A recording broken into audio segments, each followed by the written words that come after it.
funziona. Buonasera a tutti e con grande piacere che... Bonsoir à toutes et à tous. C'est un grand plaisir que vous donnez la bienvenue au Palais Farnèse pour cette première conférence sur l'intelligence artificielle, un cycle qui se tiendra du mois de septembre au mois de décembre 2024.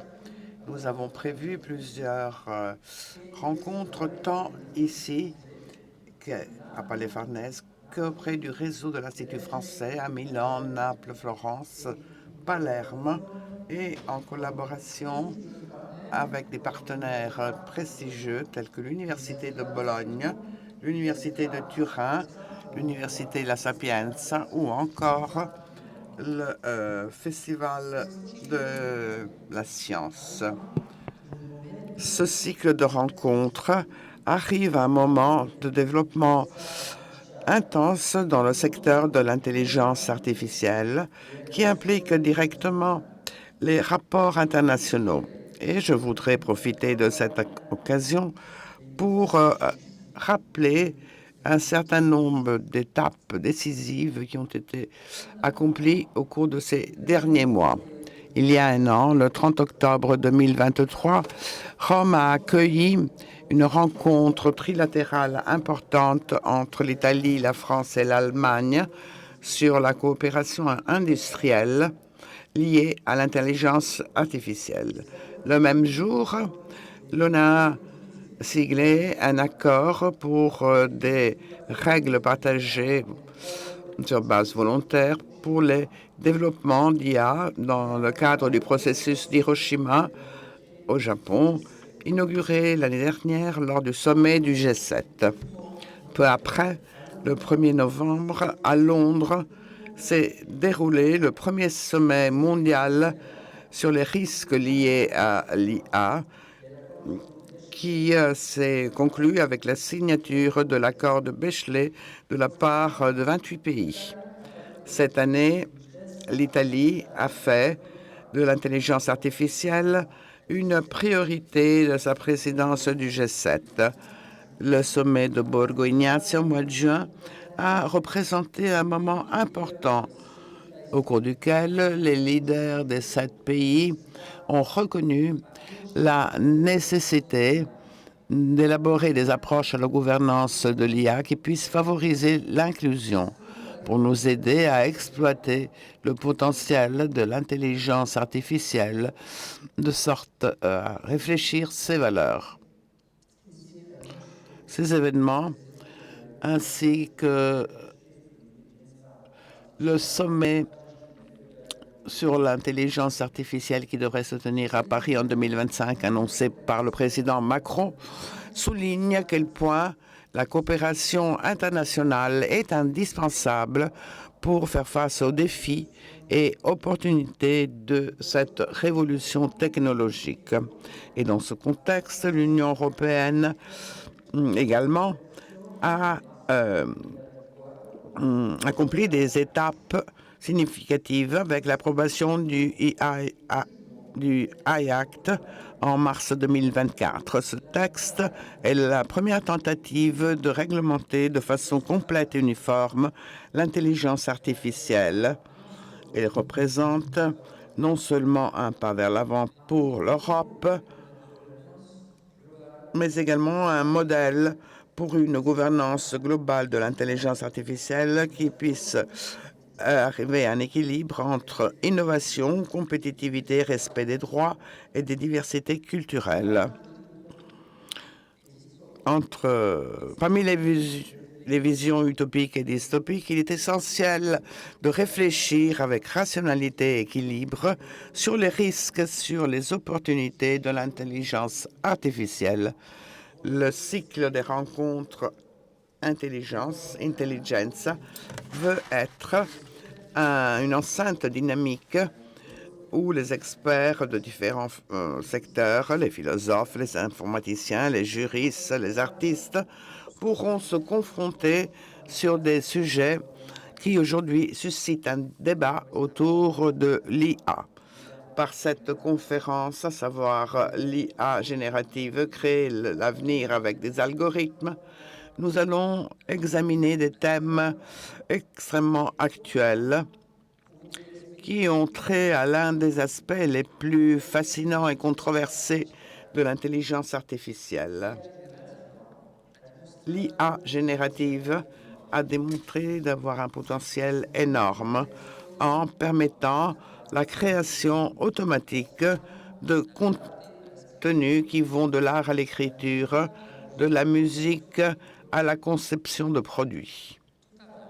Toutefois, comme cela arrive souvent avec les innovations révolutionnaires, tout cela soulève toute une série d'interrogations fondamentales, à savoir comment pouvons-nous garantir que ces technologies soient utilisées de façon éthique et responsable?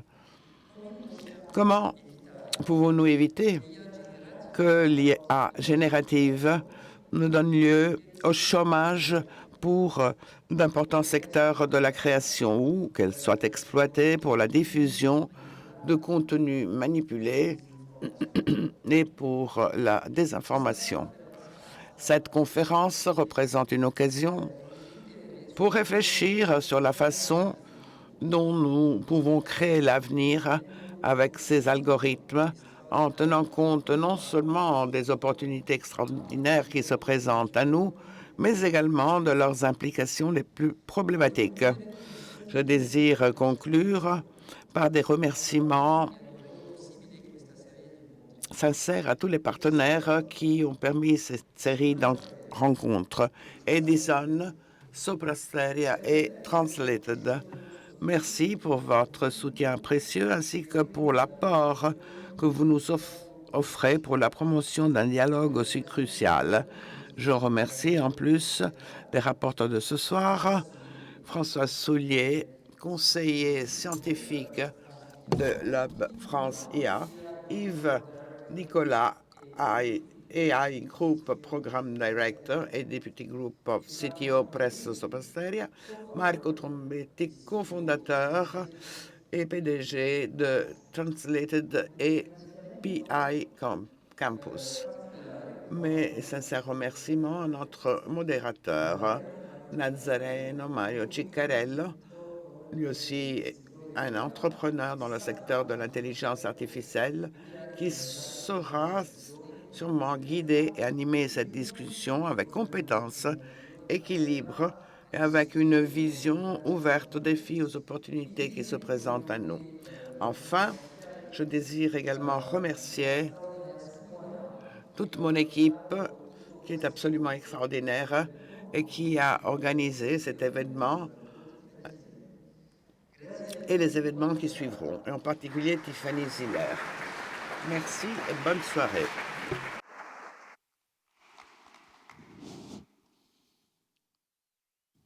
Buonasera, grazie. Bonsoir, merci. Merci à son Excellence l'ambassadeur pour sa merveilleuse hospitalité. Je suis sincère, j'avais préparé une introduction un peu plus longue même pour vous présenter les personnes qui sont à mes côtés. Mais je crois que, mis à part le caractère hétérogène de leur expérience professionnelle, n'oublions pas leur caractère hétérogène quant à leur vision sur l'intelligence artificielle. Monsieur l'ambassadeur a été très généreux en parlant de mes capacités. Eh bien, je vous assure que la discussion sera très riche, intéressante, compte tenu de nos invités. Tout le monde parle d'intelligence artificielle. Si vous êtes là, c'est parce que vous êtes curieux ou alors de simples utilisateurs ou même des experts, des entrepreneurs qui travaillaient dans le cadre de l'intelligence artificielle. Eh bien, je crois qu'il est important, avant de commencer, que de parler un peu de pédagogie de l'intelligence artificielle, en partant par Françoise peut-être. Françoise, si tu veux raconter ce qu'est l'intelligence artificielle et ce qu'est l'intelligence artificielle générative, parce que malheureusement les utilisateurs de l'intelligence artificielle augmentent toujours, mais nous voyons qu'il y en a beaucoup qui utilisent l'intelligence artificielle comme s'il s'agissait de Google Advanced, alors que l'intelligence artificielle est beaucoup plus que cela. Merci. La mauvaise nouvelle, c'est que je vais parler en français. Je pense que j'ai compris l'italien, mais je suis bien incapable de le parler. Donc la première chose, vous avez tous sans doute, ou la plupart d'entre vous, j'ai compris. Ah, ok, merci. Vous avez sans doute tous entendu parler pour la première fois d'intelligence artificielle, très exactement à Noël 2021, quand ChatGPT est arrivé sur le marché. Sauf que, sans que vous le sachiez, depuis 20 ans, 30 ans, il y a de l'intelligence artificielle partout autour de vous, sans que vous le sachiez. Vous avez tous dans votre poche un téléphone portable, n'est-ce pas? Plein d'IA, partout. C'en est rempli. Vous demandez un crédit à la banque, c'est l'intelligence artificielle qui va dire oui ou non. Le banquier aussi va regarder quand même. Vous êtes en train de vous dire que vous allez résilier votre abonnement téléphonique pour passer dans une autre société. La compagnie téléphonique utilise de l'intelligence artificielle pour détecter ça et vous faire une offre absolument extraordinaire que vous n'avez pas. Vous n'avez pas le moyen de refuser tellement c'est bien et donc vous restez. Donc de l'IA, il y en a partout, partout, partout. La chose qui est importante de comprendre, c'est qu'il y a 2 sortes d'intelligence artificielle, enfin il y en a même plus, mais disons 2 pour l'instant. L'intelligence dont je parle, qui était là partout avant, c'est ce qu'on appelle l'intelligence prédictive. Ça prévoit que vous n'allez pas rembourser votre crédit. Et donc, vous n'aurez pas votre crédit.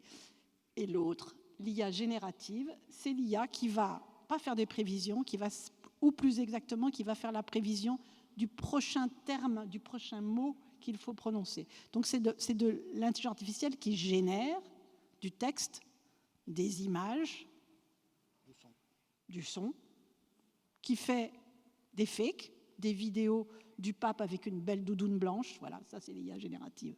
Donc plein d'IA partout depuis très longtemps, sauf que vous ne le saviez pas. Maintenant vous le savez. Grazie molte Françoise. C'è un altro aspetto molto... Merci Françoise. Il y a un autre aspect très important que Françoise a cité, à savoir l'intelligence artificielle dans une banque qui comprend si vous avez droit à recevoir un prêt. Et donc une partie de ce processus qui est donné en externalisation à la technologie. Ce que je voulais comprendre avec l'apport de Marco et de Yves, Marco qui grâce à son expérience a créé un fonds pour les jeunes entrepreneurs et les aide dans la création de ces technologies sur la base de l'intelligence artificielle. Eh bien, je voulais te demander, on parle d'intelligence artificielle, mais à l'avenir, celle-ci pourrait annihiler l'être humain ou lui offre un pouvoir en plus. Qu'est-ce qu'ils font ces jeunes entrepreneurs que tu aides? Merci, c'est une question très difficile. Je remercie également Monsieur l'ambassadeur pour son accueil et je remercie les collègues interprètes qui font un travail très difficile, peut-être le travail qui nécessite du plus grand effort cognitif sur la Terre. Je m'occupe de langue et d'intelligence artificielle depuis 1999. Je le fais en enseignant aux machines à traduire le texte, mais pas pour remplacer les êtres humains, mais plutôt pour créer une intelligence artificielle qui suggère à des traducteurs professionnels une traduction possible. Il corrige l'erreur de la machine apprend, améliore ses capacités en suivant le style et la terminologie du traducteur. La machine pousse l'être humain à exprimer tout son potentiel. C'est une symbiose qui marche bien et qui nous pousse tous à faire un effort plus important, mais toujours durable. Ce que je peux partager sur le rapport homme-machine se base sur l'expérience à laquelle j'ai assisté de par le passé. Je n'ai pas encore la boule de cristal pour venir voir l'avenir, mais au cours des 20 dernières années, et que l'intelligence artificielle pour traduire s'est améliorée tous les ans. Et le marché de la traduction professionnelle, donc la traduction faite par les humains, a augmenté de 7% tous les ans. Cela a été vrai dans le monde de la traduction. Et c'est un marché qui a ce qu'on appelle une forte demande latente. En d'autres termes, si nous arrivons à rendre un système de traduction moins coûteux, plus rapide et de très haute qualité, les gens traduiront beaucoup plus parce qu'on en a besoin. Chacun d'entre nous voudrait que son contenu soit disponible au reste du monde. Et si on pouvait le faire presque gratuitement, on le ferait tous. Donc, l'application de l'intelligence artificielle dans la traduction, un marché latent, a suscité un développement et une augmentation des opportunités pour les êtres humains et une augmentation du marché. Dans les autres marchés dont je n'ai pas une expérience directe, je pense que les choses ne seront pas comme ça. Là où il n'y a pas de demande latente, probablement si notre portable se casse, je ne tiens pas particulièrement à parler avec le service client de mon provider. Je ne rêve pas de parler davantage avec eux. Et donc, l'intelligence artificielle pourrait réduire les opportunités pour les humains dans certains secteurs. Je crois que nous devrons utiliser notre intelligence pour identifier les les marchés qui ont une forte demande latente, et nous pourrons suggérer à nos enfants de travailler dans ces marchés, essayer à éviter les marchés moins intéressants, moins rentables et qui ne reflètent peut-être même pas la créativité, la beauté, le caractère unique de l'être humain. Merci Marco, c'était très intéressant. Je crois que tu as cité des chiffres, des données, et donc d'une certaine façon, tu as dit que dans un secteur du marché que tu connais bien, il y a une augmentation nette. Donc, nous voyons l'intelligence artificielle comme un empowerment. Je voudrais demander à Yves, qui travaille, qui est directeur des programmes de Soprasteria, je voudrais lui poser la même question. Comment est-ce que votre travail a changé avec l'intelligence artificielle? Il y a peut-être les premiers contrastes. Quel est ton point de vue sur ce sujet? D'abord, bonjour à tous et merci à Marco, parce que Marco, avec la traduction, il est en avance de phase. Comme tu le disais, Soprasteria, c'est une grande société informatique européenne. On a beaucoup de développeurs, plusieurs dizaines de milliers de gens qui développent du logiciel. Et quand ChatGPT est arrivé il y a un peu plus de 2 ans, tout le monde a dit on n'aura plus besoin de développeurs. Et Marco, qui a un peu de recul, où on a dit la même chose avec les traducteurs, il nous a un peu ouvert la voie et on voit la même chose. Pour les développeurs logiciels, l'intelligence artificielle générative en particulier, c'est un énorme plus. C'est un très grand outil. On la déploie vraiment, nous, à l'échelle dans notre société pour tous les développeurs. Et la meilleure façon de voir ça, c'est... moi, je dis qu'on rentre dans une 4e étape de l'interaction qu'ont les développeurs avec la documentation. Quand on écrit du code informatique, on a besoin de documentation, on a besoin de livres. Moi, j'ai commencé à faire du développement informatique en 1989. À l'époque, on n'avait que des livres et des manuels. Il y a eu une 2e étape qui a été, tout a été numérisé. On a pu le chercher sur Internet avec des choses comme Wikipédia ou l'équivalent. Il y a eu une 3e étape ensuite, qui est celle dans laquelle on était jusqu'il y a 2 ans, qui était une étape que j'appelle communautaire, qui était celle des forums. Et pour ceux d'entre vous qui soit font du développement logiciel eux-mêmes ou ont de la famille qui font du développement logiciel, vous pouvez leur demander, vous pouvez leur parler de Stack Overflow, qui est un outil que tout le monde utilise, qui permet, quand on a des questions, de demander l'avis de toute la communauté et d'avoir une réponse très rapide. Avec l'IA générative, les développeurs, ils permettent d'entrer dans une 4e étape qui est de l'étape qui est orientée vers l'objectif, comme je le dis, c'est-à-dire au lieu de commencer à faire quelque chose et de demander de l'information après, à partir de ce qu'il a fait, le développeur, il va dire « je voudrais faire une fonction informatique qui, à partir des photos du palais Farnèse, soit capable de me donner la hauteur de tous les étages ». Et l'IA générative va lui proposer quelque chose qui n'est pas le bon résultat, mais qui est une première étape à partir duquel il va pouvoir commencer à travailler. Et ça, c'est une aide énorme. Donc, on ne remplace pas les développeurs, on fait un peu plus vite et beaucoup mieux. Grazie molto Yves, gentilissimo, volevo chiudere. Merci Yves, merci beaucoup. Pour boucler la boucle, je vais donc me tourner vers Françoise qui a peut-être, elle, une approche différente sur la base de son expérience en tant que chercheuse, entrepreneuse, et j'en passe. C'est ça la question. Qu'est-ce que vous voulez savoir? Je voudrais savoir sur ton point of view, sur exactement sur l'évolution de l'IA. Exactement, sur la capacité de l'IA. Oui, j'aime beaucoup l'exemple du code. Au début, on a dit l'IA, ça va éliminer tous les codeurs. Point. En fait, non. L'IA, on dit maintenant, ça augmente le codeur. C'est-à-dire que ça apporte au codeur tout un tas de nouvelles possibilités pour aller plus vite.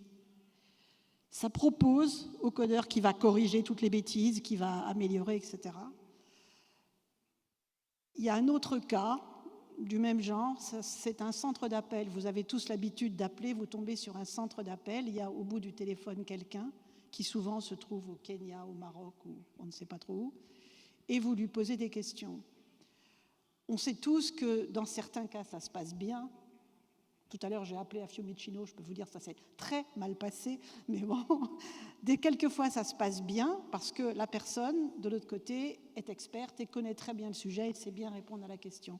Et d'autres fois, ça se passe très mal parce que tout simplement on tombe sur quelqu'un qui va mal. Les centres d'appel aujourd'hui sont en train d'être massivement équipés d'IA générative. C'est-à-dire qu'on peut doter d'IA générative l'opérateur et on s'aperçoit de quoi? On s'aperçoit que les experts, les bons, ceux qui savaient bien avant répondre, ils sont un petit peu meilleurs, mais il y a un petit peu plus, quoi, mais sans plus.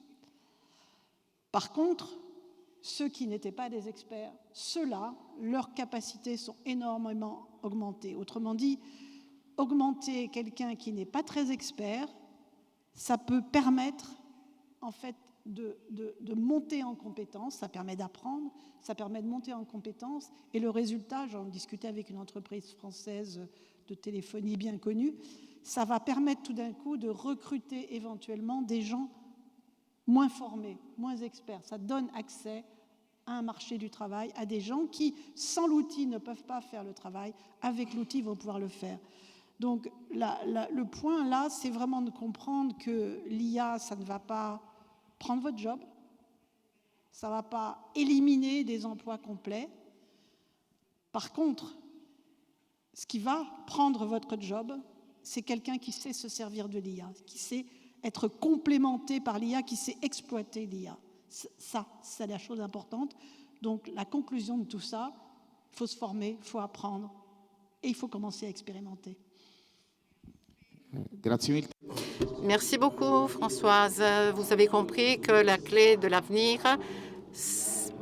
réside dans la capacité de donner des prompts exacts pour que l'IA puisse reproduire ou produire exactement ce que l'on cherche.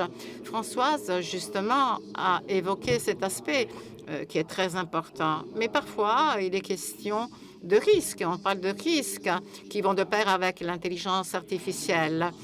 Toujours Françoise. Françoise, tu penses que la formation aussi est importante, donc le fait d'expliquer comment utiliser l'IA, est-ce qu'il y a des risques dans l'utilisation de l'IA?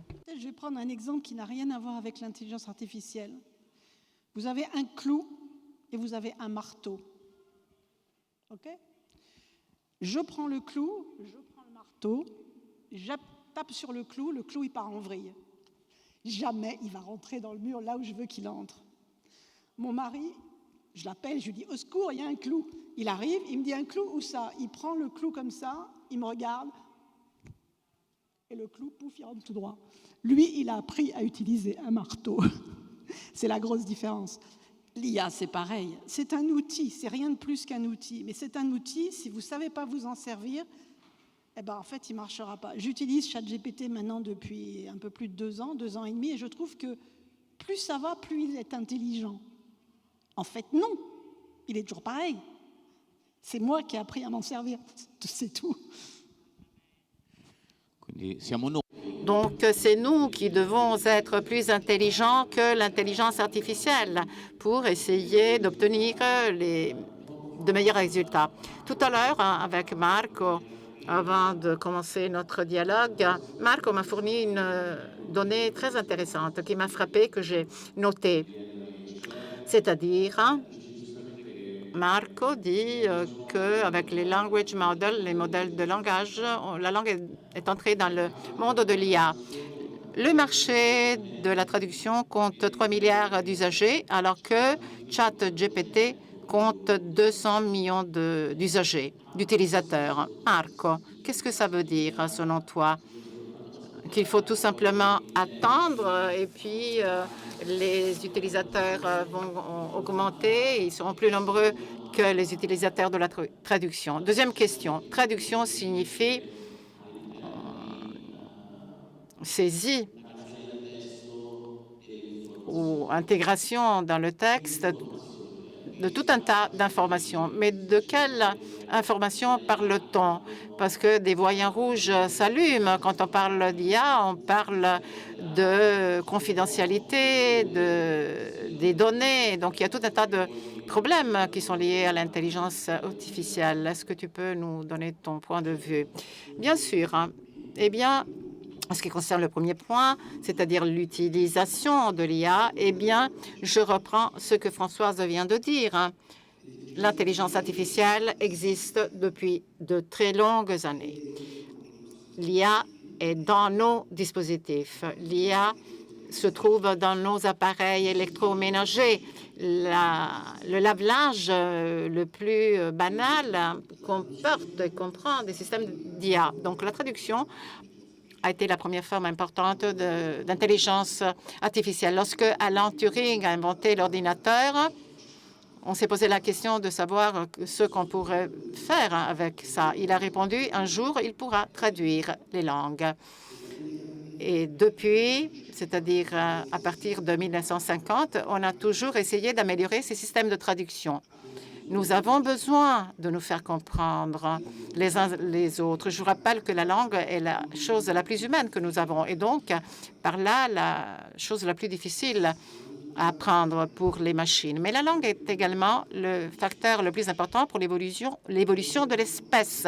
En tant qu'êtres humains, nous sommes différents de toutes les autres espèces. Pourquoi? Parce que nous avons développé le langage complexe. Les fourmis peuvent se coordonner pour survivre grâce au langage simple. Par le langage complexe, nous, on arrive à se comprendre les uns les autres, à coopérer les uns les autres, et nous pouvons programmer notre futur. Si nous sommes l'espèce que nous sommes, c'est grâce à la langue. Donc, je ne me surprends pas s'il y a 3 milliards de personnes qui utilisent les traducteurs en ligne, Google, Google Translate, et les autres technologies disponibles.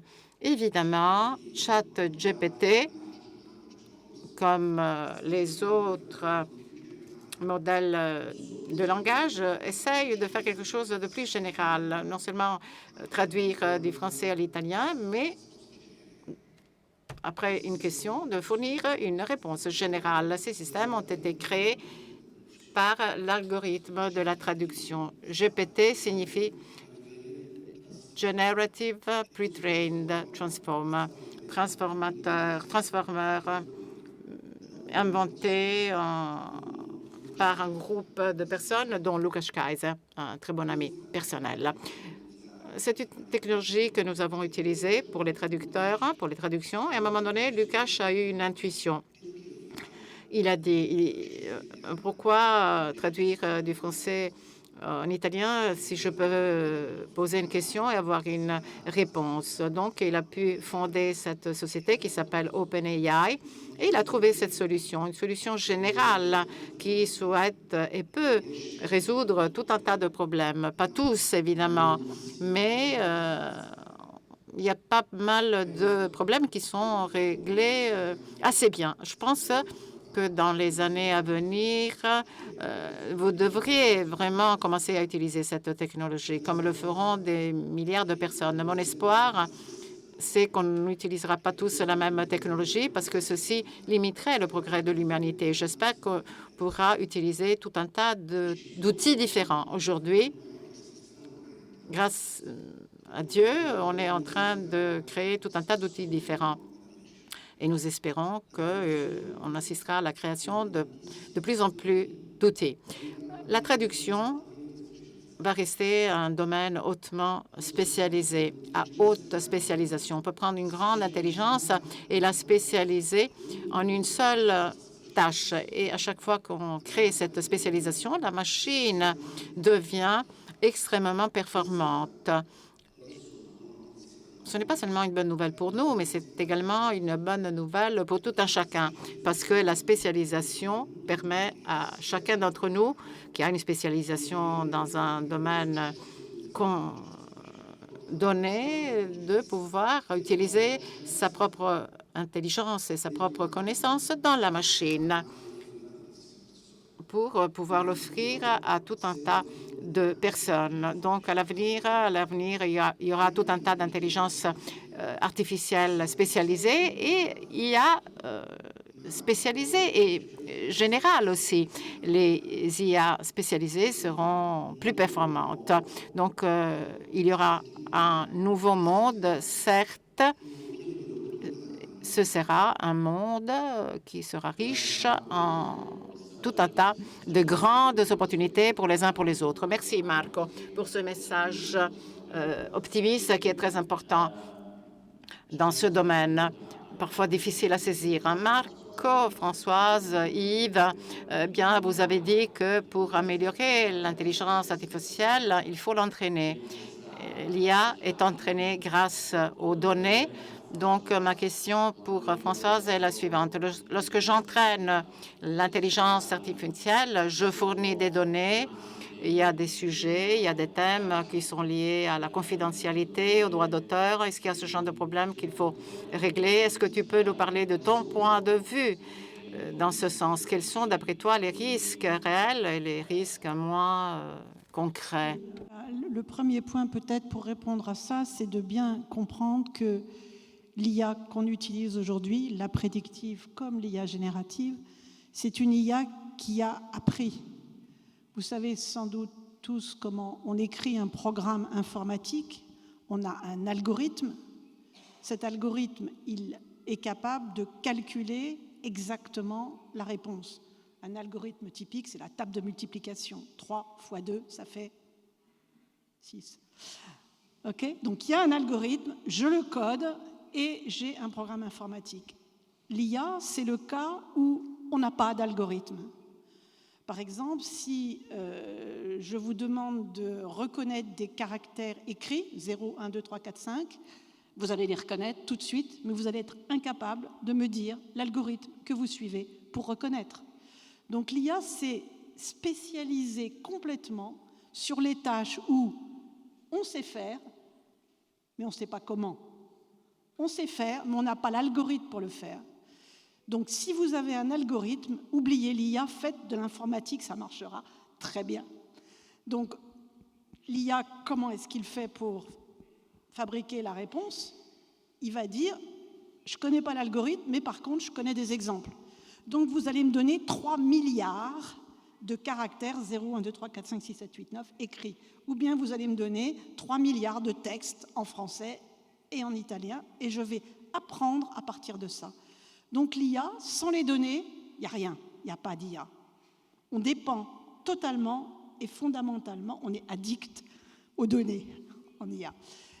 L'importance de l'IA, donc, qu'elle met sur ces données, ça veut dire que la qualité des données, ce qu'on appelle les biais, si dans une base de données de reconnaissance de visage, par exemple, j'ai 90% d'hommes et 10% de femmes, mon système, il va être discriminant, c'est-à-dire qu'il aura un taux d'erreur, disons de n'importe quoi, 4% sur les hommes et 30% sur les femmes. Donc il discrimine les femmes, il n'est pas capable d'apprendre à reconnaître les visages, hommes ou femmes, parce que tout simplement, il n'avait pas assez de données. Donc la qualité des données, le fait que dans les données, j'ai des choses qui sont très représentatives de la vérité, c'est fondamental. Quand j'apprends sur des données, évidemment, je dévoile plein de choses de moi. Il y a un petit jeu comme ça que vous avez sans doute joué à l'école. Vous avez droit à 10 questions, et en 10 questions, vous devez deviner à quoi je pense. L'IA, c'est ça que ça fait. Vous lui donnez 10 données, elle va deviner pas mal. Vous lui en donnez 100, elle va devenir vraiment bien. Vous lui en donnez 1 milliard, elle va être parfaite. Donc l'IA dépend totalement de la donnée, et plus elle en a, et mieux ça va. Moi, je dis toujours, Marco, tu as 10 000 données, moi j'en ai 1 million, je gagne à tous les coups. D'accord? Donc on dépend des données, on dépend de la qualité des données, et on sait que dans toutes les données, s'il y a des informations personnelles, l'IA va les trouver. Donc si par hasard vous allez sur le web et que vous laissez des données vous concernant, vous avez tort. Si vous allez sur le web et que vous postez des photos de vos petits-enfants, éventuellement tout nus en train de prendre un bain, vous avez tort. Toutes les données que vous mettez sur le web, elles disent des choses sur vous, elles seront récupérées par des IA qui vont les utiliser pour apprendre et qui peuvent dévoiler des choses très déplaisantes. Et dernier point, les systèmes d'IA génératifs comme ChatGPT et les autres, Gemini, etc., ont raflé, pour ne pas dire le mot volé, toutes les données sur le web pour entraîner leur modèle, leur fameux transformer dont Marco parlait. Quand vous faites ça et que vous raflez toutes ces données-là, forcément, vous allez ramasser des données de vos petits-enfants, mais vous allez aussi certainement rafler des données qui sont protégées par le droit d'auteur, par le copyright, et que donc normalement ne devraient pas être utilisées. Il n'empêche que l'IA l'a fait, et donc il y a un risque. Si vous utilisez un système qui est construit sur le vol, question, est-ce que vous êtes responsable de ce qui va se passer? Il y a des dizaines de procès aux États-Unis sur la question, personne n'a encore tranché. Grazie molte, Françoise. Yves, volevo... Merci beaucoup, Françoise. Yves, une question pour toi. Françoise a évoqué des sujets très importants qui méritent de notre part une très grande attention quand nous utilisons l'intelligence artificielle. Est-ce que tu peux nous dire quelque chose de plus concernant l'utilisation de l'IA générative aujourd'hui dans les entreprises, dans les grandes entreprises? Que se passe-t-il dans les grandes entreprises par rapport à l'IA? Est-ce que les entreprises ont peur de ça ou pas? Qu'est-ce qui se passe? Alors, il y a plusieurs choses. Il y a d'abord, depuis déjà longtemps dans les entreprises, il y a de l'utilisation de l'IA prédictive, qui est des modèles qui tournent très très bien et qui permettent de faire de très très bonnes choses. En particulier, on sait très bien, ça reste une technologie, on sait très bien reconnaître une image, donc on peut avoir de la reconnaissance d'image automatique sur une ligne de fabrication pour vérifier des défauts. On citait tout à l'heure, et là je m'inscris un petit peu, je vais un petit peu contredire ce que disait Françoise, dans les entreprises bancaires en particulier, on utilise beaucoup de l'IA, non pas pour vous accorder le crédit, pour donner des éléments qui vont permettre éventuellement à un banquier de prendre une décision, et ça reste l'humain qui prend cette décision. On reste dans l'humain augmenté. Maintenant, ça c'est l'IA prédictive. Les entreprises le font très très bien. Ils savent, c'est une technologie, ils l'ont introduit, et cette technologie, elle sait prendre sa place dans les systèmes d'information des entreprises. Il y a une chose fondamentale qui change avec l'arrivée de l'IA générative, avec l'arrivée de ChatGPT, c'est que pour la première fois, on a une technologie d'intelligence artificielle qui est utilisable par quelqu'un qui n'est pas du tout un spécialiste. Avant ça, il fallait être un spécialiste de l'IA. Maintenant, n'importe qui dans une entreprise, il peut faire l'expérience de comment cette IA générative peut l'utiliser dans son travail. Et ça change les choses parce que, et c'est ça qu'on voit dans les entreprises, c'est qu'on va combiner une utilisation de l'IA qui était déjà celle de toutes les technologies avant, qui était orientée d'abord vers des cas d'utilisation, c'est-à-dire on imaginait, je reprends mon exemple de la reconnaissance, j'ai un problème sur ma ligne de fabrication, j'arrive pas bien à détecter les défauts, donc je sais que l'IA va pouvoir m'aider à ça, je vais calculer, je vais implémenter mon cas d'utilisation, je vais le mettre sur ma ligne et je vais demander après, je vais faire ce qui va bien pour modifier l'organisation du travail et ce que font les travailleurs pour prendre en compte l'utilisation de ce nouvel outil. Ça, c'est une utilisation de l'IA orientée cas d'usage. Maintenant, avec l'IA générative, il y a une autre utilisation que certains chercheurs, il y a quelqu'un qui s'appelle Ian Ferguson, par exemple, en France, qui parle de l'IA bricolage, c'est-à-dire tout un chacun, dans son travail de tous les jours, va bricoler pour utiliser l'IA pour lui faire gagner du temps sur certaines de ses tâches. Par exemple, je reprends les développeurs logiciels, il y en a plein qui ont bricolé et qu'on fait des choses comme, par exemple, ça me permet d'écrire des cas de test beaucoup plus vite, et ils ont augmenté leur travail.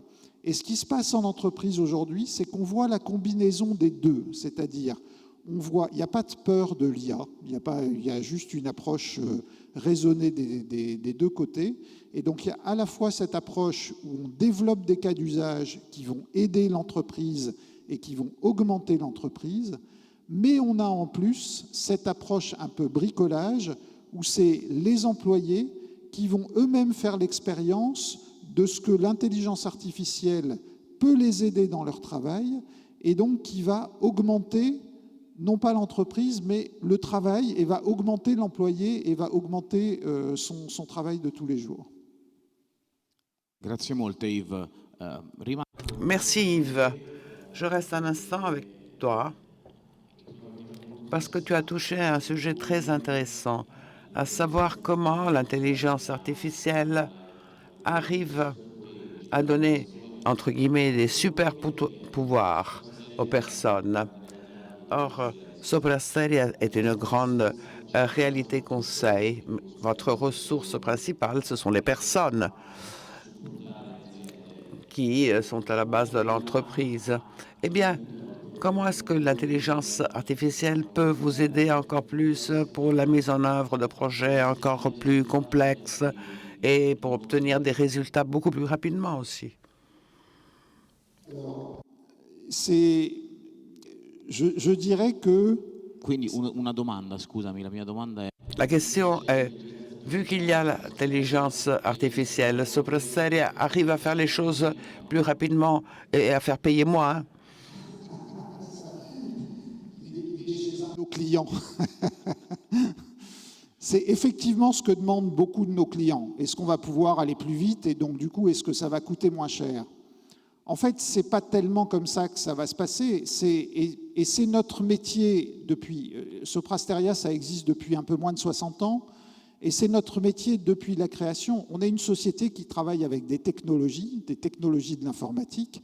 Et si vous réfléchissez, toutes les technologies, y compris quand l'électricité est arrivée au fin du 19e siècle, On pensait que ça donnait des super-pouvoirs, Et finalement, chaque nouvelle technologie apporte des super-pouvoirs. Et puis, au fur et à mesure, ces super-pouvoirs, qui sont en fait des outils, comme disait Françoise avec le marteau, on apprend à les utiliser, on apprend à bien utiliser un marteau, on apprend à bien utiliser ces outils, et le travail se réorganise autour, et on travaille avec nos clients, et là, c'est très collaboratif aujourd'hui. On voit avec nos clients comment l'IA générative va nous permettre ensemble de mieux gérer et mieux faire évoluer leur gros système informatique. Grazie molte Yves. Merci Yves. Françoise, Yves a parlé du fait que l'intelligence artificielle aujourd'hui peut être utilisée par tout le monde. Il a parlé de démocratisation de certains aspects de l'intelligence artificielle. Toi, tu es un prof universitaire, tu as écrit plus de 150 articles scientifiques. Che la formazione sia... J'imagine que la formation est importante. Mais tu penses que la formation pour l'utilisation de l'intelligence artificielle est importante? Et si oui, combien? Une technique parmi d'autres. On ne va pas former à l'intelligence artificielle sans former à ce que c'est qu'un ordinateur, ce que c'est que le raisonnement, ce que c'est que la programmation, ce que c'est que l'informatique de façon générale. Donc moi, ce que je regrette beaucoup, en gros, vu mon âge, j'ai vécu le début de l'informatique et je trouve étonnant à quel point on forme très peu à l'informatique les enfants dans les lycées. Ils devraient tous être formés à ça. En plus, ils utilisent ça pratiquement simplement. Donc, ils devraient être formés à tout ce qu'il y a autour. Donc oui, on devrait se former à l'IA également, mais il y a tout le reste autour. Alors maintenant, le fait qu'on n'ait pas ces formations qui ont été mises en place font que dans les entreprises, alors pas dans les très grands groupes, je pense que Sopra probablement a beaucoup de grands clients. Les grands clients, nous, donc je suis dans une association loi 1901 qui s'appelle le Hub Francia, on accompagne des entreprises pour les aider à accélérer leur adoption de l'IA, pour aller plus vite. Les grands groupes, ils ont tous les moyens pour le faire. Les petites entreprises, les PME, comme on les appelle en France, les petites et moyennes entreprises, ils n'ont pas ces moyens-là et ils n'ont pas la formation. Donc une petite et moyenne entreprise qui se dit « moi, j'aimerais bien pouvoir faire ça, peu importe quoi », elle ne sait pas si c'est possible, elle ne sait pas si l'IA pourrait l'aider et elle ne sait pas trouver l'entreprise experte en IA capable de l'aider à le faire. Donc je peux vous donner des dizaines, on a un programme qui est financé par la région Île-de-France, donc, qui en gros finance le premier projet IA d'une PME. J'interviewe des entreprises au téléphone, ils ne savent pas ce que c'est que l'IA, et je parle avec eux pendant 1 heure et je leur dis « dites-moi vous avez mal ».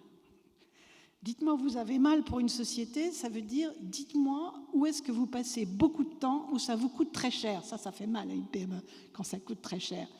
Et quand ils me racontent ça, à la fin d'1 heure, j'ai toujours 3 ou 4 projets faisables avec de l'IA. Je n'ai encore jamais vu une PME, j'en suis à 120 projets, je n'ai jamais vu une PME où il n'y avait pas de projet. Il y en a toujours.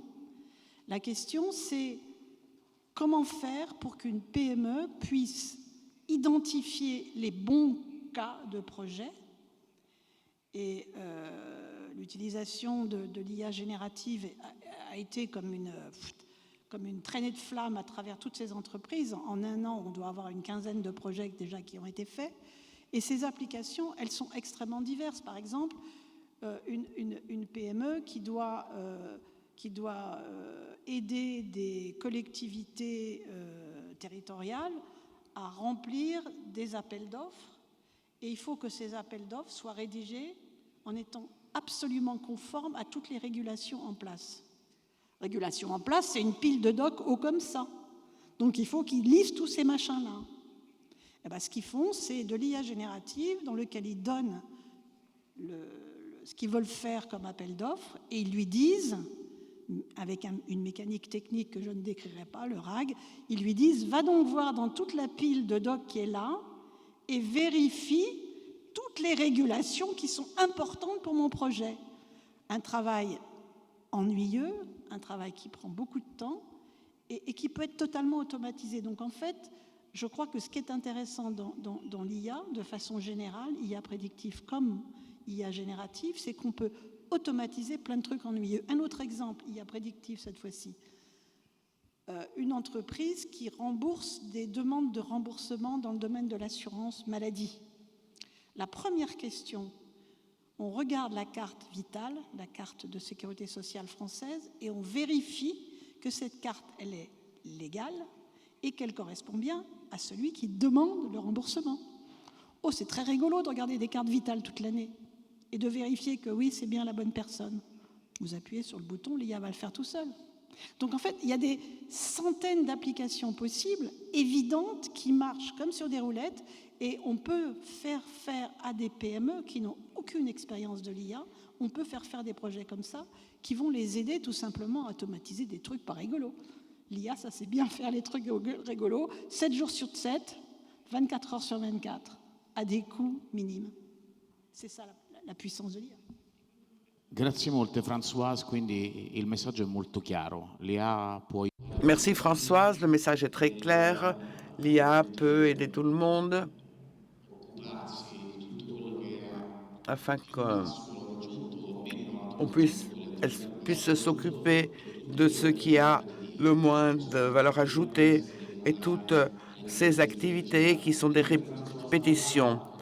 Et en écoutant Françoise, compte tenu du fait que Marc est l'un des fondateurs de Pi Campus, une très belle réalité qui supporte des entrepreneurs plus ou moins jeunes, ou seulement des jeunes.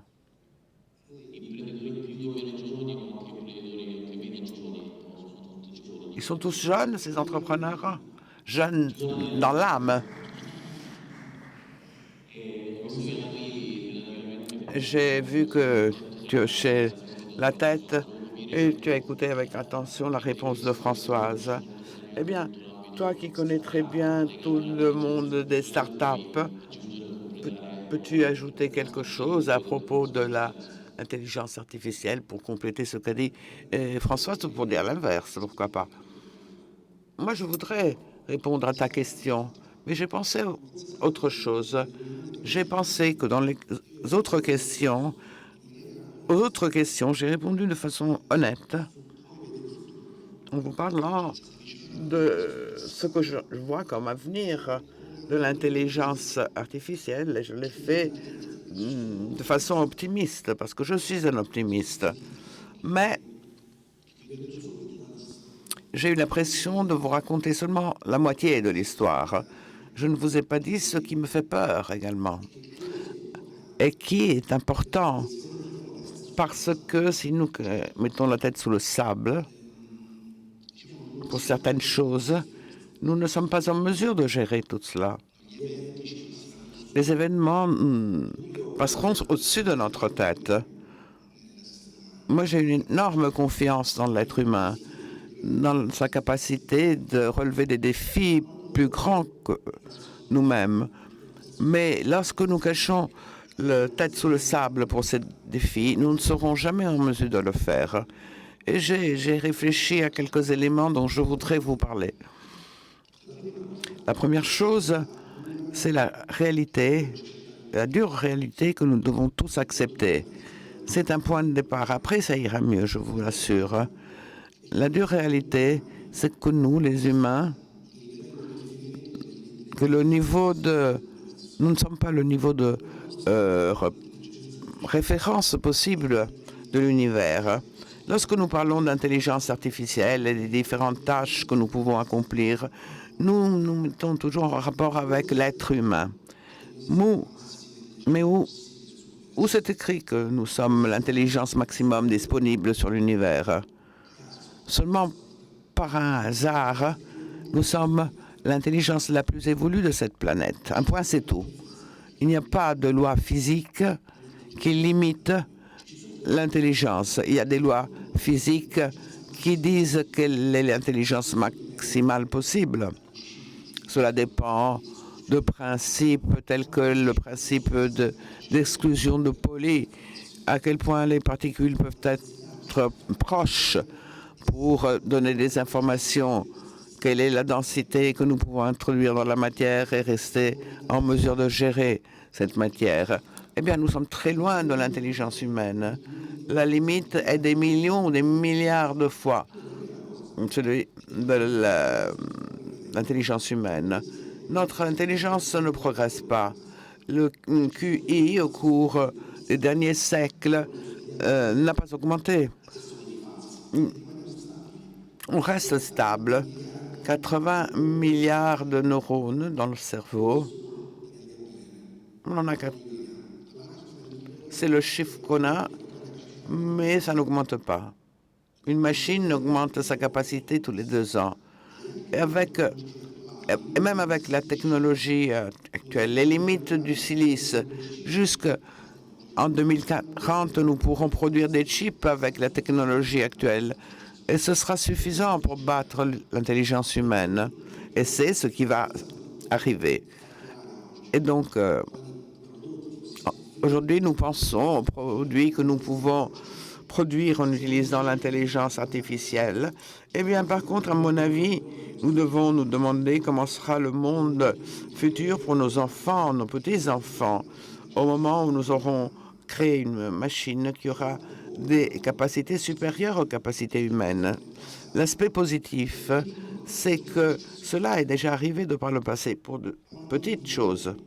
Combien d'entre vous sont en mesure de faire des calculs mieux qu'une calculette?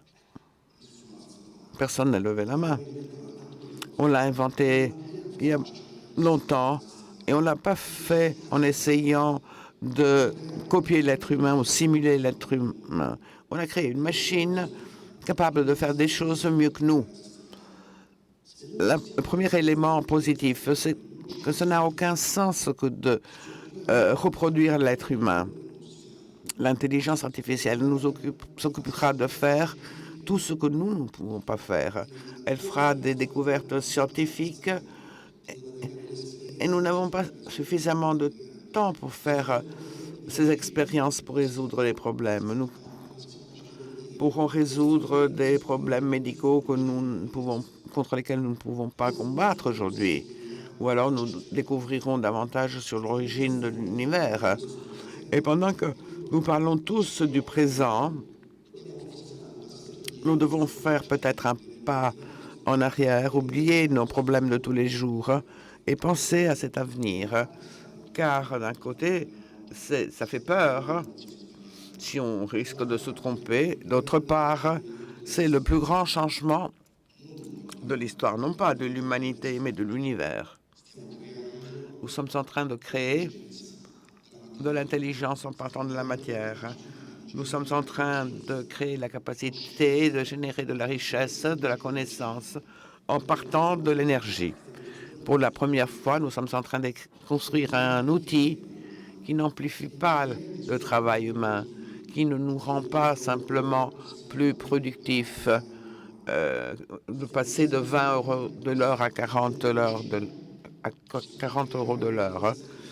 À partir de l'énergie, nous pouvons créer de la richesse.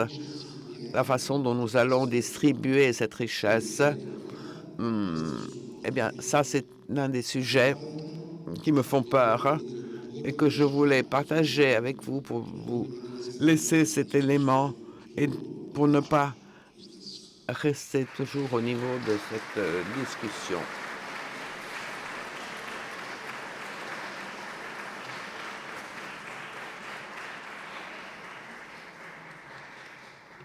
Grazie Marco, sei stato incredibilmente chiaro. Merci Marco, tu as été très clair, très sincère. Et ce que tu as dit nous a beaucoup frappé. Nous avons donné une nouvelle lymphe à ce discours. Françoise, veux-tu ajouter quelque chose, nous donner ton point de vue? Sur le futur de l'intelligence artificielle, je pense qu'il y a un point qui est clair, c'est que ça ne peut pas continuer comme ça. C'est pas possible. Aujourd'hui, on fait de l'IA générative dans lequel chaque nouvelle solution est un petit peu plus performante que la précédente. Ça continue comme ça croît, toujours. Mais pour que ça puisse croître comme ça, il faut un système qui, avale de plus en plus de données, et 2, un système qui soit de plus en plus grand. Mais le nombre de données disponibles sur la planète, il est borné.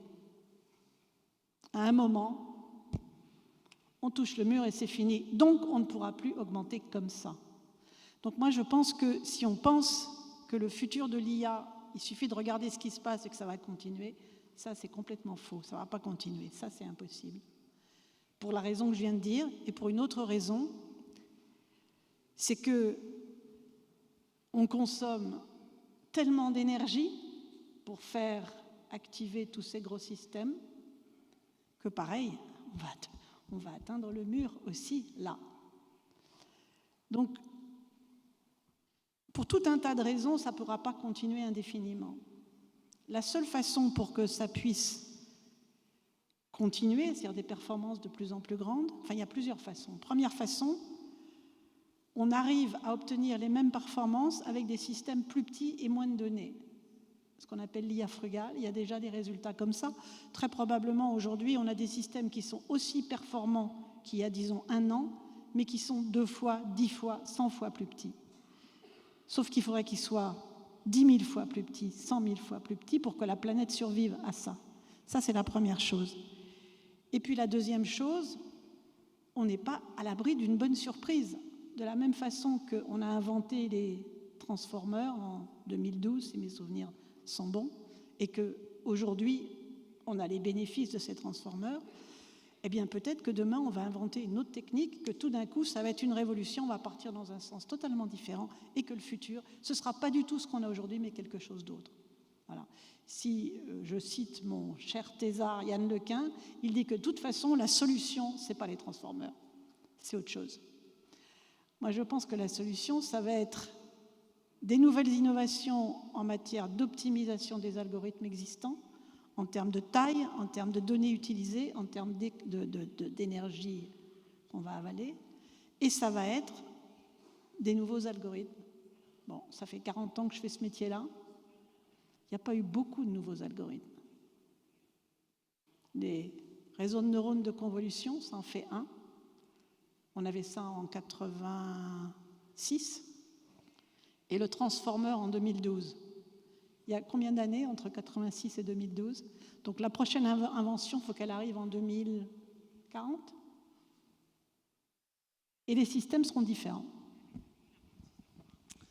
C'est molto... Oui, Françoise, c'est très beau d'avoir travaillé dans le même domaine pendant autant d'années et ne pas encore être d'accord.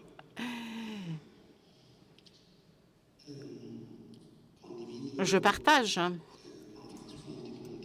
tout un tas de points avec Françoise, mais il y a néanmoins tout un tas de choses qui, d'après moi, méritent encore une analyse approfondie. Nous avons trouvé des manières pour générer de plus en plus d'énergie. La limite d'énergie que nous pouvons générer sur notre planète n'est pas l'énergie correspondant à de nouvelles centrales, mais c'est l'énergie du Soleil. Le Soleil est la source d'énergie de notre planète. Eh bien, on peut... La limite supérieure de l'énergie que nous pouvons tirer du Soleil, c'est ce qu'on appelle la sphère de Dyson, une sphère autour du Soleil qui capture 100% d'énergie,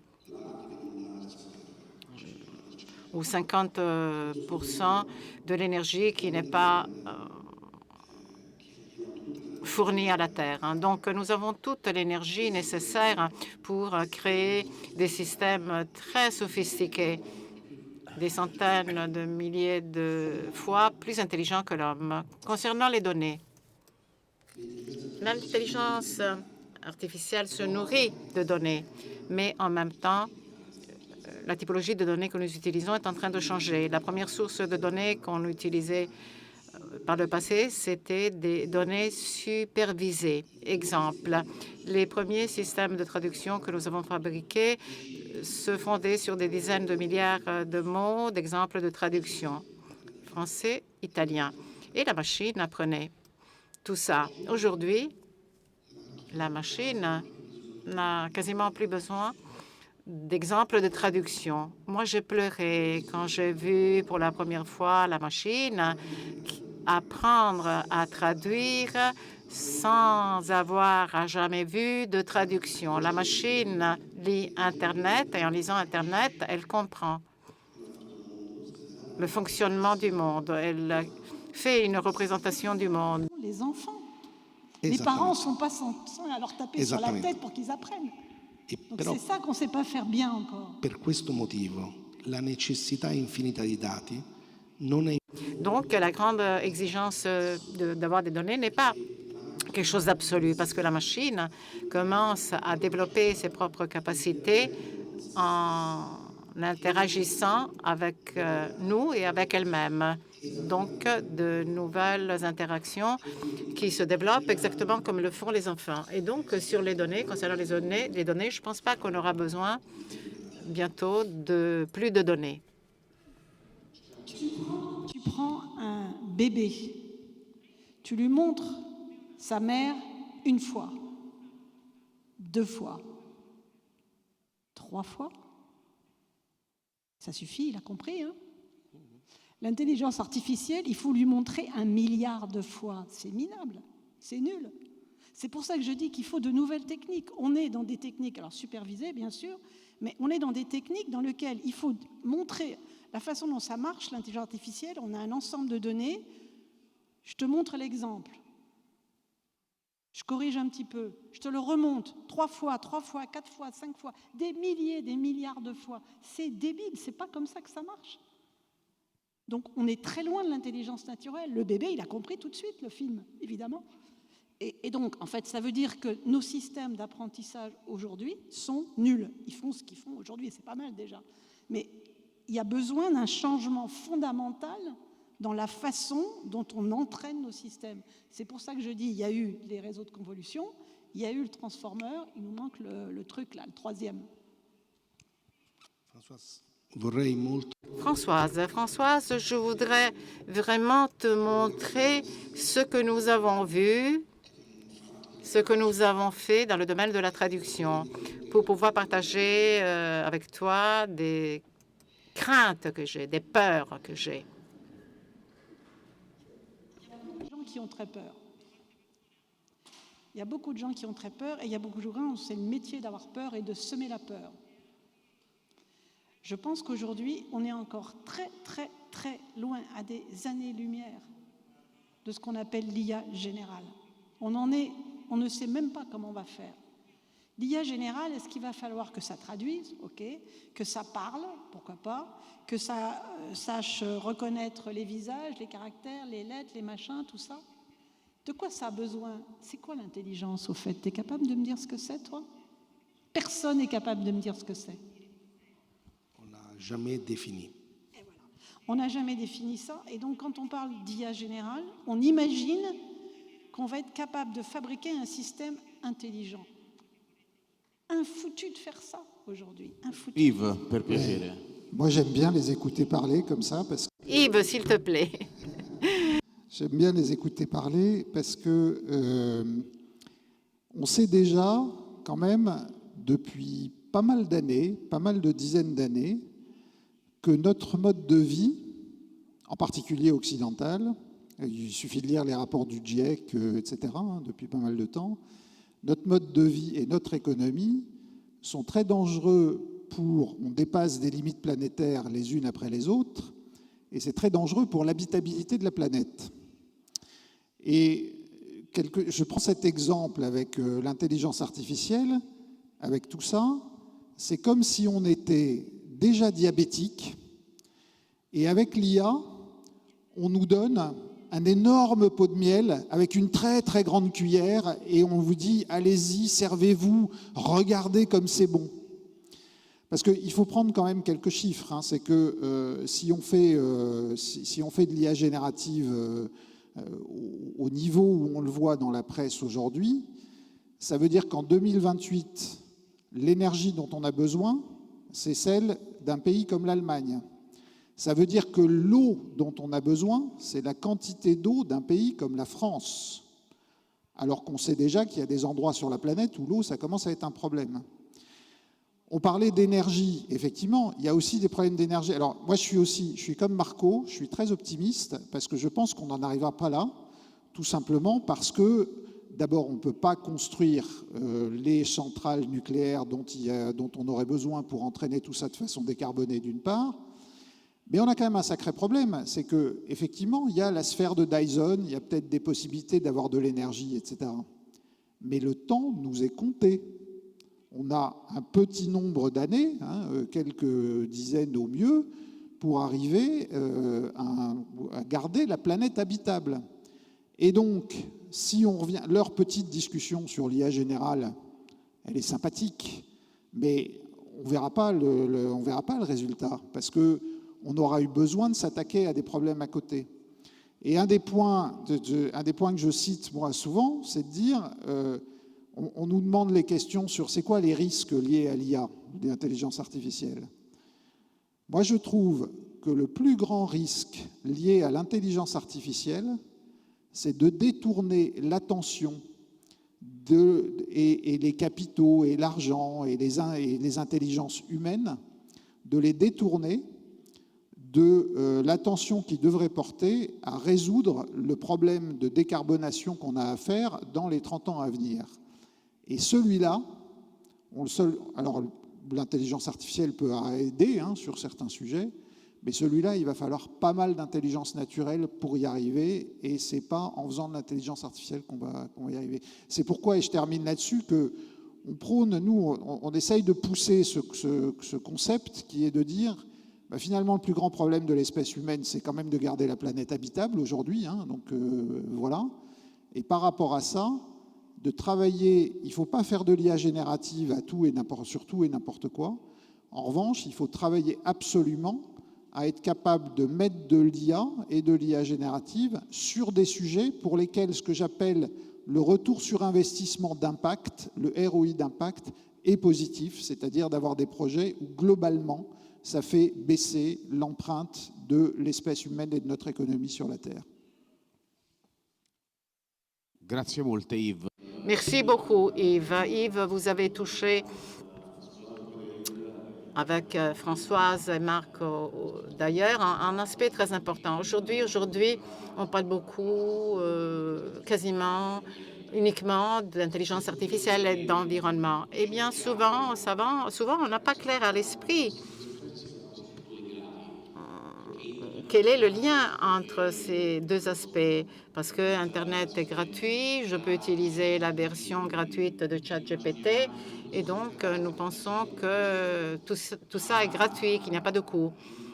Par contre, Yves vient de le dire. Je ne sais pas si vous avez lu dans la presse que récemment, Microsoft aux États-Unis est en train de mettre en place une centrale nucléaire pour garantir des pics d'énergie, la satisfaction de pics d'énergie pour progresser avec l'IA. Eh bien, c'est un aspect très important. C'est un problème fort délicat. À partir d'Yves, je voudrais savoir si, d'après lui, il y a des coûts liés à l'intelligence artificielle. Quels sont ces coûts, s'il y en a? Est-ce qu'ils te préoccupent? Évidemment, il y a des coûts financiers et il y a des coûts environnementaux. Coûts financiers, alors là, je reviens de façon très très concrète sur les projets qu'on voit en entreprise. Depuis l'arrivée de ChatGPT il y a 2 ans, beaucoup d'entreprises ont fait des tas d'essais, des tas de cas d'usage. Ils ont testé un peu. Quand on fait des essais, ce qu'on appelle des proof of concept, des prototypes, on ne se pose pas la question du coût.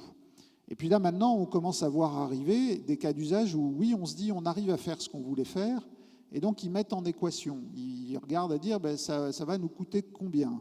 Et financièrement, ça ne le fait pas, parce qu'aujourd'hui, le prix, la société qui commercialise OpenAI, qui commercialise ChatGPT, qui s'appelle OpenAI, Ils ont un prix qui est calculé sur ce qu'on appelle le token, c'est-à-dire un ensemble de mots et de lettres qu'on va générer. Eh ben, ça coûte très cher. J'ai un exemple très concret d'une banque avec qui on a travaillé, qui a fait un cas d'usage comme ça, où ça permettait de donner des conseils personnalisés à toute sa clientèle d'épargne. Et ça marchait vachement bien sur le papier en prototype. Sauf que si on déploie ça auprès de nos dizaines de milliers de clients, non, en fait, ils ne nous payent pas le service assez cher et ils ne vont pas nous payer plus parce qu'on déploie ce service. Et donc ça, il faut savoir qu'en ce moment, il y a seulement 15% des prototypes d'intelligence artificielle générative qui sont faits dans les entreprises qui passent en production parce que ça coûte trop cher, le ROI n'est pas là, etc. Et à la limite, c'est une solution d'une certaine façon, c'est que du coup, c'est ce qui me rend moi optimiste, c'est que du coup, on va pas faire toute l'IA générative qui est promise et heureusement, on va en faire moins, on va en faire qu'à bon escient. Grazie molto. Françoise. Merci beaucoup. Françoise, s'il te plaît. À ce que vient de dire Yves, travaillant tous les jours avec des entreprises, j'ai envie de dire que la plupart des projets IA qui sont testés vont à la poubelle. Pourquoi ? Si on ne se pose pas la question à quoi ça va me servir, combien ça va me coûter, combien ça va me rapporter, moi ce que j'appelle en français, qu'est-ce que j'y gagne ? Il ne faut pas le faire le projet, il ne faut pas le commencer. Donc en fait, la plupart des projets qui vont à la poubelle, ils n'auraient jamais dû être commencés. Et la plupart des entreprises s'embarquent là-dedans sans se poser les questions de base. Qu'est-ce que j'y gagne ? Moi, quand j'ai mes PME au téléphone, comme je vous racontais tout à l'heure, et j'identifie des projets, à chaque fois, je leur dis, parce que je finance la moitié du projet, ils doivent payer 18 500 € et je donne le reste. Ils me racontent, on va faire ça. Je leur dis, ça vaut 18 500 € pour vous ? Ah ben non. Eh ben alors, on ne va pas le faire. Donc, je crois que pour la planète, on ne doit pas lancer n'importe quel projet, n'importe comment, mais de façon générale, évidemment pas. On ne fait un projet d'IA, et d'IA générative encore pire, j'ai envie de dire, parce que les coûts sont plus importants, que si on en a vraiment besoin, que si on n'a pas une solution informatique tout à fait standard qui fait le job, et que si on y gagne. Si on fait ça, alors là, je pense que c'est plus, comment tu as dit, 17%. Je pense que c'est beaucoup plus de projets qui réussissent. Moi, j'ai fait 120 projets. Sur les 120 projets avec les PME, il y en a 4 qui ont échoué. 2, parce que les gens se sont frités entre eux. Problème personnel, bon, ça existe. Et 2, parce que le projet a parfaitement marché, il est rentré en production, tout allait bien, mais les performances n'étaient pas suffisantes parce que les données ne pouvaient pas fournir le bon niveau de performance. Ça peut arriver. Mais tout le reste, on s'est posé la question.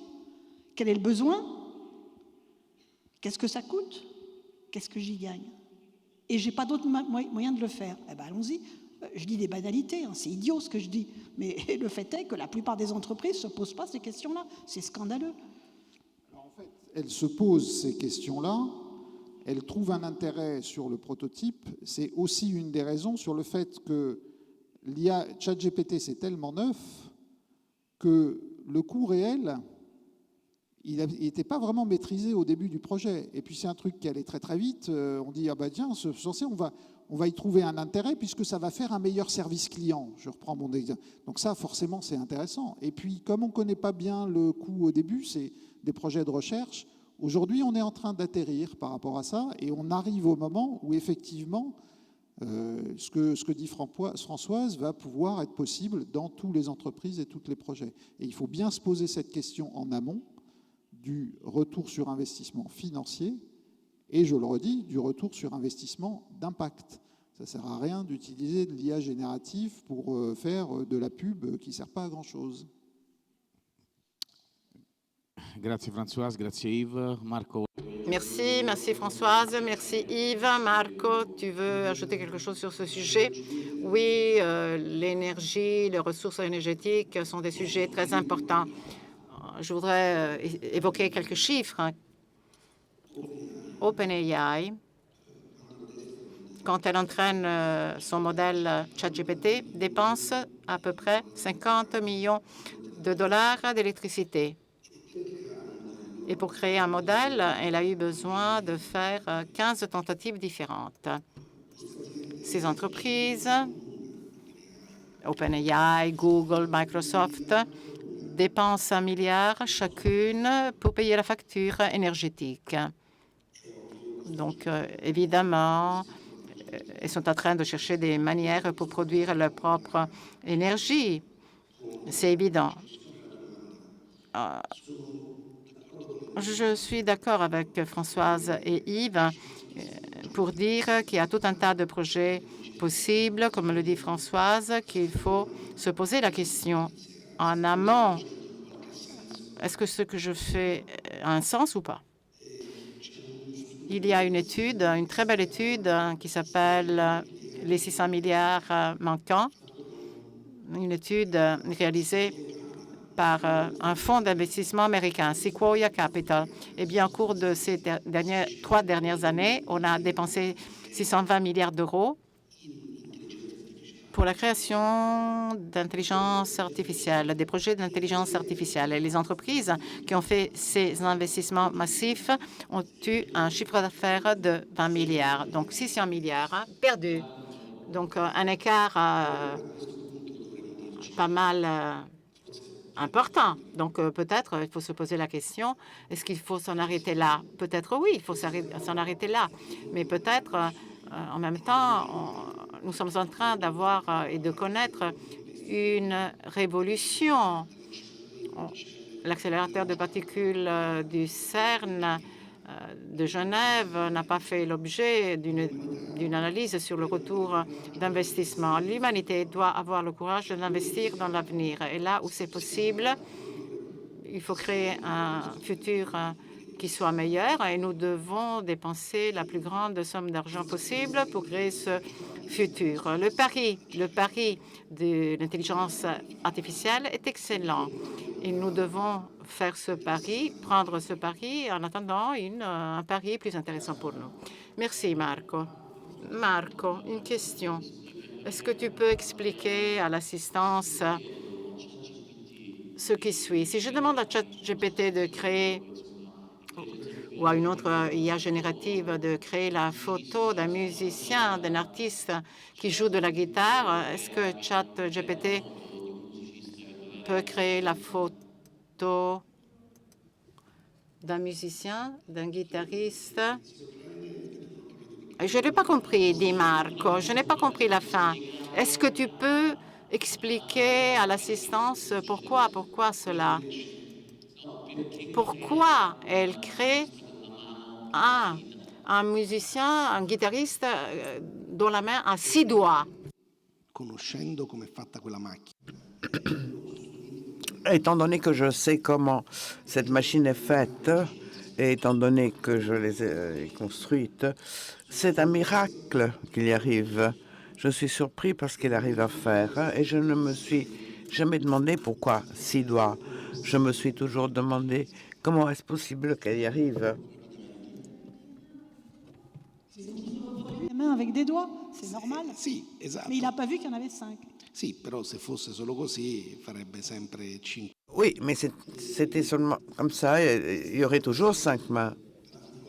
Ces rapports particuliers, on les appelle hallucinations dans le texte, des images qui nous font sourire.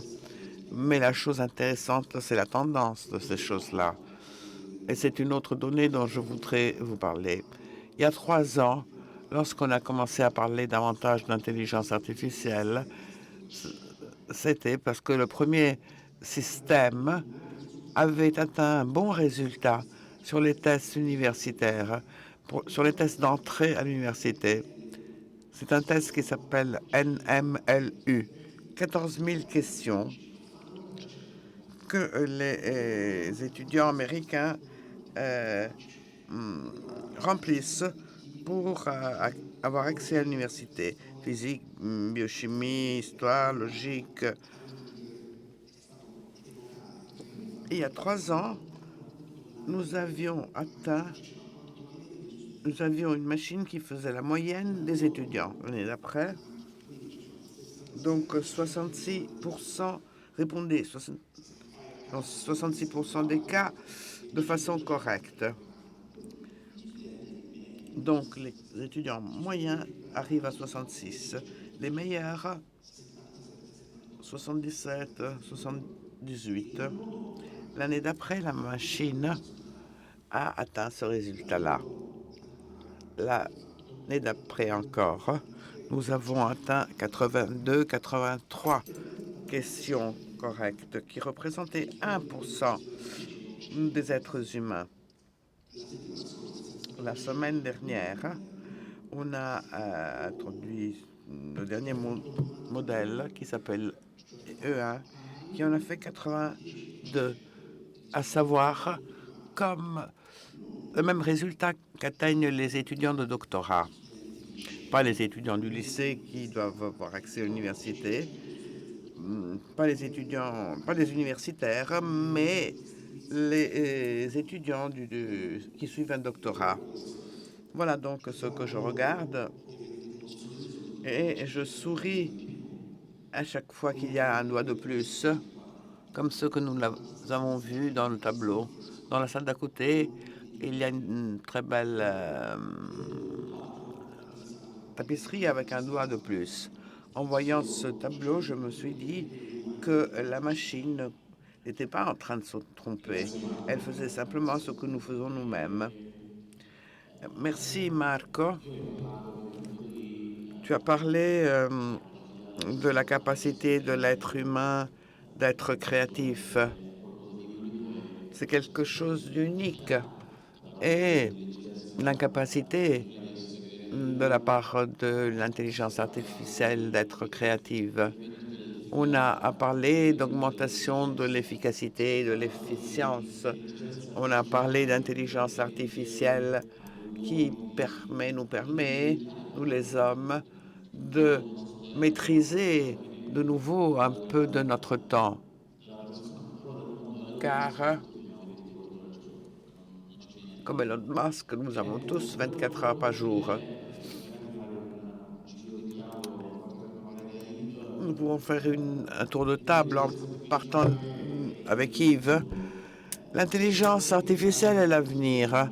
À votre avis, quels sont de nouveaux services, de nouveaux produits, des domaines qui peut-être pourraient nous donner une efficacité majeure ou une efficience majeure? J'en verrai deux. Et en sous-jacent de tout ça, je crois que ce qui va vraiment se passer dans les 2-3 années qui viennent, c'est que on va vraiment prendre la mesure de comment se servir de l'outil. Je reprends ton exemple du marteau, Françoise. On va vraiment apprendre à bien se servir du marteau et on va pouvoir savoir comment est-ce qu'on l'utilise dans notre vie de tous les jours. Après, un peu plus loin que ça, il y a d'abord, Marco, tu disais que tu avais pleuré la première fois que tu avais vu une traduction. Ce qu'on voit beaucoup dans l'intelligence artificielle aujourd'hui, c'est que ces grands modèles de langage qui existent aujourd'hui, ils sont capables de faire des choses qu'on n'imaginait pas d'eux et qui apportent vraiment beaucoup de simplification, y compris par rapport à ce qu'on faisait avant avec des modèles préentraînés. Tu le disais très bien, entre les données supervisées et les données non supervisées, il y a le fait de trouver ces cas d'usage de l'IA générative, ça va être un des points essentiels. Et le deuxième point que je voudrais souligner, c'est là aussi autour de la recherche scientifique. En particulier, moi je crois beaucoup à ce qui se passe dans le monde de la médecine, avec le fait que des programmes d'intelligence artificielle peuvent tester des nouvelles molécules potentielles pour guérir des maladies beaucoup plus vite et beaucoup plus efficacement que des chercheurs, et donc orienter les chercheurs vers les bonnes molécules qui vont marcher. Je crois à ces deux sujets-là. Prego Marco, vuoi aggiungere il tuo contributo? Marco, tu veux ajouter quelque chose quant aux applications futures de l'intelligence artificielle? Qu'est-ce que tu peux imaginer? Bon, une chose évidente, la chose pour laquelle j'ai travaillé toute ma vie. Et là où il faut encore trouver du temps. Eh bien, j'espère voir au cours de ces prochaines 10 années le traducteur qui permettra à chacun d'entre nous d'être compris dans sa propre langue, la capacité de chacun de pouvoir s'exprimer dans sa langue, mais ne pas utiliser notre langue pour interagir avec le reste du monde. Notre langue qui transmet nos émotions, notre langue. Voilà pourquoi je voudrais pouvoir voir le traducteur universel. Si on y arrive, on pourra, je crois, passer au prochain stade évolutif de la race humaine, parce que la langue a été quelque chose qui nous a permis d'arriver jusque-là et de nous différencier parmi les espèces. Et si on arrivait à se comprendre tous sur la planète, on pourrait vraiment faire face aux gros problèmes, faire face au changement climatique et tous ces beaux objectifs que nous nous donnons aujourd'hui doivent avoir un outil qui nous permette de le faire. Et donc j'espère qu'on puisse réaliser le traducteur universel. J'espère pouvoir être l'auteur de cette découverte, mais si quelqu'un d'autre le fera, je serai tout aussi heureux. Cela fait, et naturellement l'implication la plus intéressante de tout cela est la médecine. Nous avons un potentiel énorme pour l'application de l'intelligence artificielle à la médecine. On pourrait ainsi résoudre énormément de problèmes.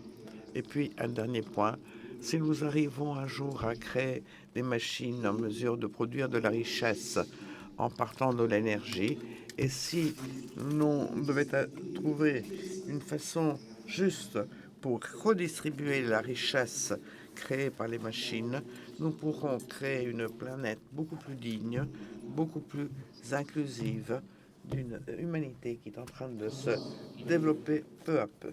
Françoise. Différent. Très bien. Peut-être après une remarque quand même. Je pense qu'on ne fera jamais un traducteur parfait. J'ai vécu 3 ans en Chine et je sais qu'il y a des choses qu'on ne peut pas traduire du français vers le chinois. Par exemple, non, je ne veux pas. On ne dit jamais ça en chinois, jamais. Tu peux toujours essayer de le traduire, ça ne marche pas. Bon, l'angle différent. Je pense qu'on a essayé de dire tous les 3, en fait, que l'IA, ça s'applique partout, dans les entreprises, manifestement. Maintenant, je vais essayer de prendre l'angle de la vie de tous les jours. Tous, là, dans la salle. Toutes les semaines, vous allez faire vos courses. Vous allez au marché, vous allez au supermarché. Toutes les semaines, vous faites le ménage. Toutes les semaines, vous faites la lessive, etc., etc., etc. Tous ces trucs-là, ça prend beaucoup de temps. Et tous ces trucs-là, on se le fait tous, chacun tranquillement. Alors moi, je rêve. Je me dis, voilà, toutes les semaines, je vais au même endroit faire mes courses au supermarché, au même endroit chez mon boucher, au même endroit chez mon marchand de légumes. Nom d'une pipe, il y a bien une IA qui peut faire ça pour moi quand même, non? Ils savent ce que je veux, ces gens-là. Donc, ça semble très facile. Ouais, ça n'existe pas, ce truc-là. Pourtant, ce serait bien, hein? Écoute, vu certains commerçants complètement débiles, ce serait plutôt bien. Enfin bon, bref. Donc, je pense que l'IA, en effet, les entreprises ont massivement accepté l'IA et l'ont massivement déployée, mais je pense qu'il y a énormément de tâches dans la vie de tous les jours.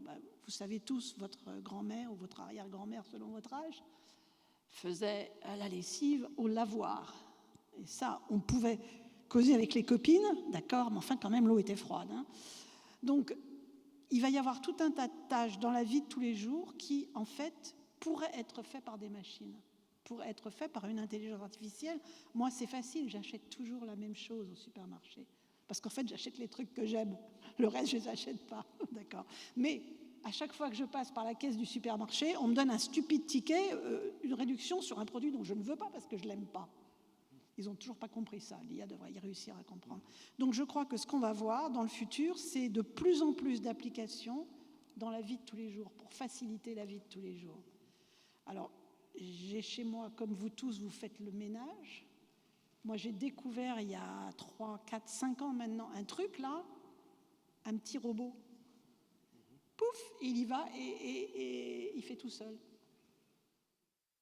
Bah, on devrait tous avoir ça et avoir un robot intelligent. Parce qu'il n'a pas encore compris que des fois, il faut passer la serpillière et des fois, il ne faut pas.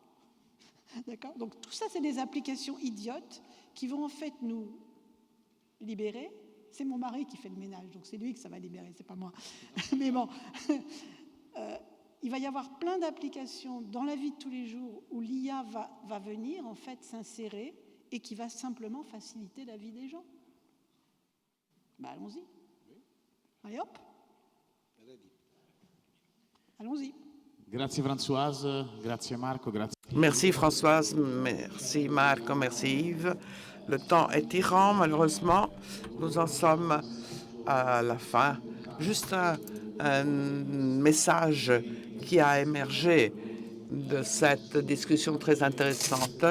L'être humain a sûrement peur de ce qu'il ne connaît pas.